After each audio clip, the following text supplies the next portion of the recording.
It couldn't be. It was a day like any other. I was out of the office visiting various sites where my construction crews were working. I run a small building maintenance business. We have built new buildings in the past, but finding suitable sites has become a real pain in the ass. Renovations and additions to private homes brought in money faster.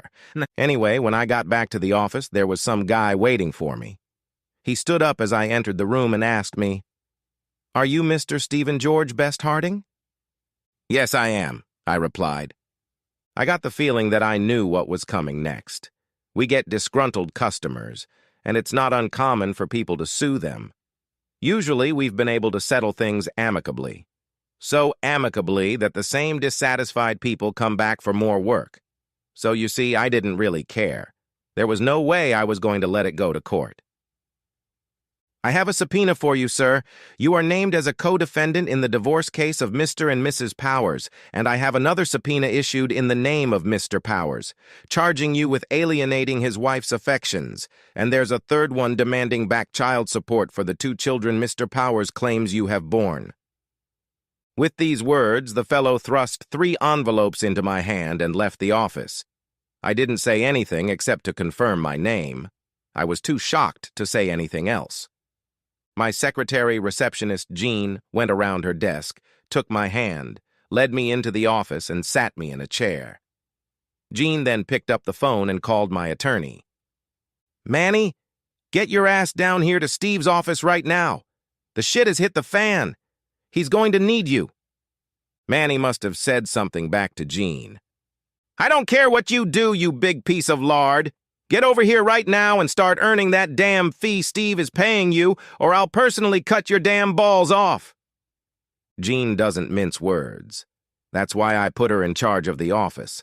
I've got rude people working for me. None of the guys would dare cross her, Manny included. "You stay there, boss. I'll make a cup of tea and then we'll see what this shit is all about. I suppose I'd better tell you a bit about myself. I'm Steve George Best Harding. My father was into soccer.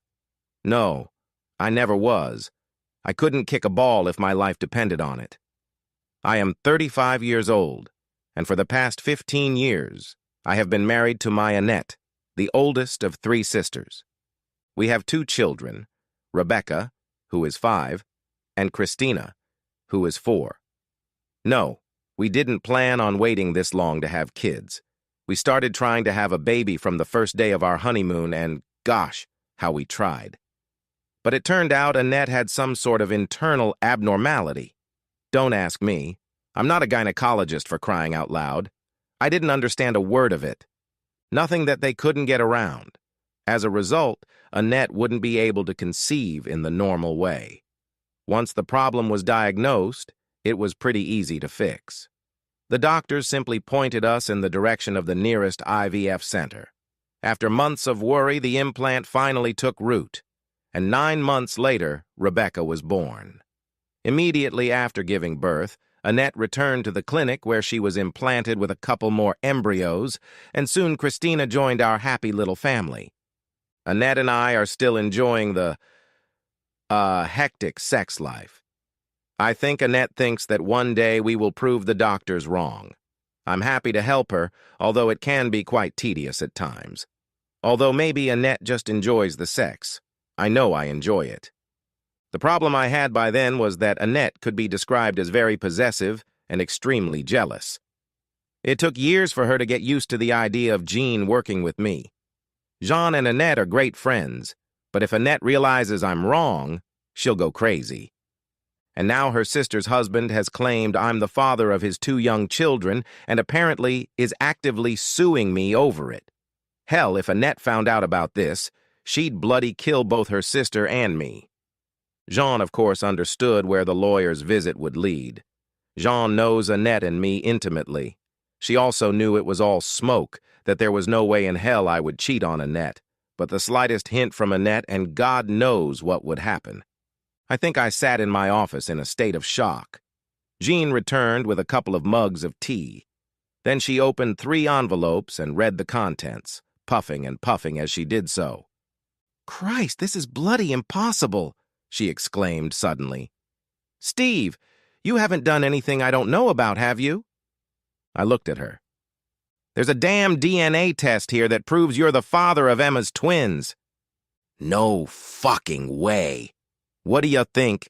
Do you think I have a bloodthirsty death wish or something? I replied. That doesn't make sense. It has to be a mistake, commented Jean, looking through the rest of the papers. It says here that Malcolm Powers is definitely not the father of any of the children. They must have mixed up the samples. How the hell did they even get a sample from you? Hell knows.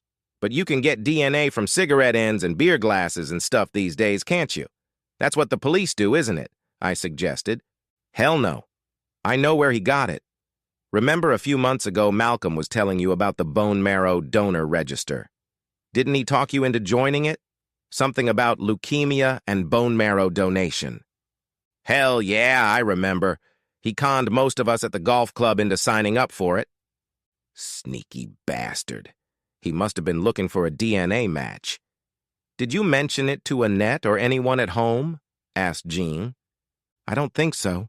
There wasn't anything special about it. They just took a blood sample, that's all. I figured I wouldn't tell Annette about it unless I was called to donate. But I doubted that would happen. Well, that's where that bastard got what he thinks is your DNA from that damned blood sample, but they must have mixed up the samples somewhere. At that moment, Manny appeared, and Jean quickly told him what had happened. Manny, being Manny, and also a lawyer, immediately decided that I was guilty. Why is it that lawyers think everyone is as sneaky and conniving as they are? Manny started talking about hiding my financial assets so Annette couldn't get me out in the divorce. Manny knew Annette as well as Jean did. Look, Manny, I'm not the father of these kids.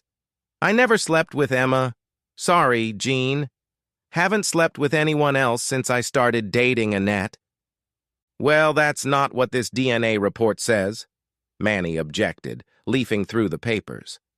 Well, then they must have messed something up, mixed up the samples or something, I shouted angrily at him. I doubt it, Steve. This is one of the best labs in the country. They do all the police work. I can't imagine them making a mistake. Well, they sure as hell made a mistake this time. Now I was furious and had forgotten my manners, swearing while Jean was in the room. Look, in order for these kids to have my DNA, I have to be their father. Since I never had sex with their mother, there's no way I can be their father. So these damn tests must be wrong. By then it was almost 7 o'clock in the evening, much later than the time I usually got home. At any moment I expected Annette to call and wonder where I was. Jean, do me a favor and call Annette. Tell her we're in some kind of trouble that I have to take care of by tonight. I don't care what you say, but I can't see her until I get an explanation for this mess.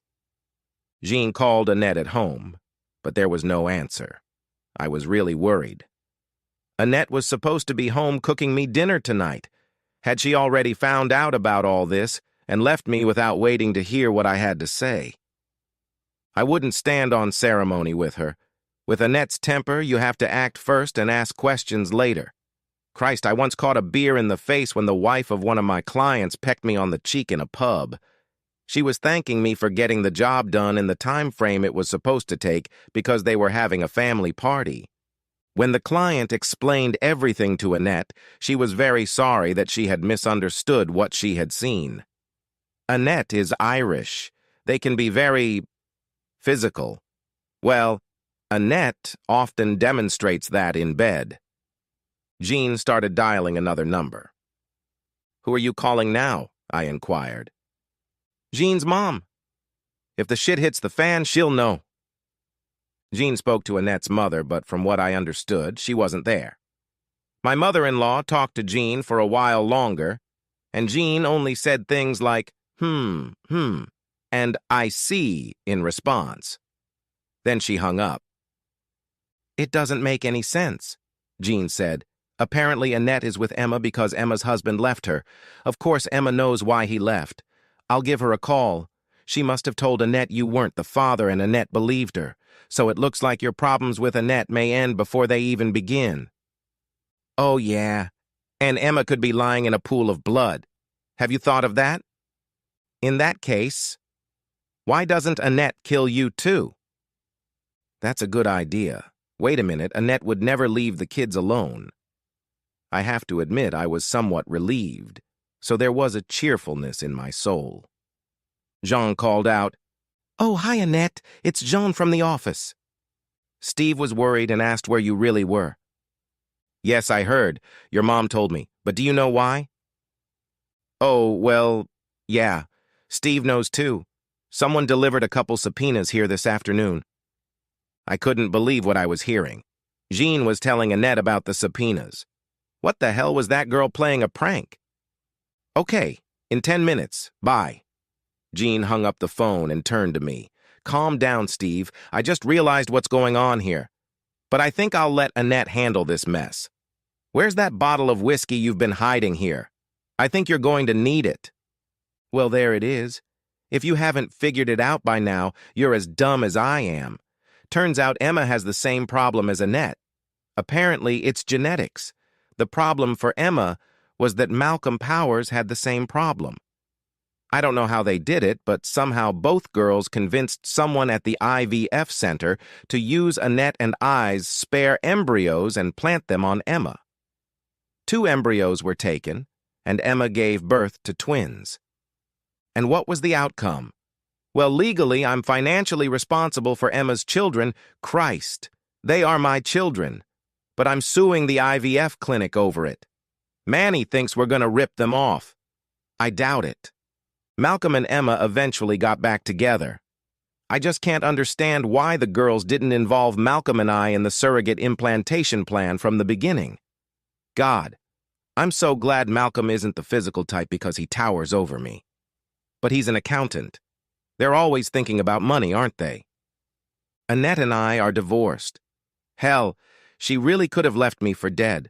The girls have blabbed that they're planning to try the same thing with their other sister.